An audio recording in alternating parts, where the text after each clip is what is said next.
আসসালামু আলাইকুম। তো আজকে চলে এলাম বুর্জ খলিফা আপনাদেরকে দেখানোর জন্য। দেখুন এই বুর্জ খলিফাটা কত বড়। এটার দিকে তাকাতে হলে আপনাকে ঘাড় উঁচু করে তাকাতে হবে। এবং দেখুন এখানে অনেক মানুষ আজকে জমা হয়েছে এবং এর সামনের একটা জলাশয় আছে এবং এটা আপনারা একবার দেখুন। এর পানিগুলো কত স্বচ্ছ এবং সুন্দর। আসলে এটাকে একটা লেক তৈরি করা হয়েছে যেটা কিনা একদম বুর্জ খলিফার সামনে আছে। এবং মানুষগুলোকে দেখুন তারা কত সুন্দর করে বুর্জ খলিফাটা দেখছে এবং তারা কিন্তু পৃথিবীর বিভিন্ন দেশ থেকে এই জায়গায় এসেছে। আসলে বুর্জ খলিফা হচ্ছে এরকমই একটা জিনিস যে আপনাকে এখানে আসতে অবশ্যই মন চাইবে, কারণ এর সৌন্দর্য এবং এর আশেপাশের সমস্ত কিছুগুলো এত সুন্দর করে সাজিয়েছে তারা, আপনি না দেখলে একদমই বিশ্বাস করতে পারবেন না।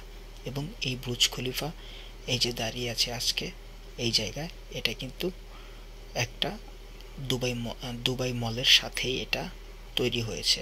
তো আমি বলবো আপনারা এখানে আসুন এবং দেখুন।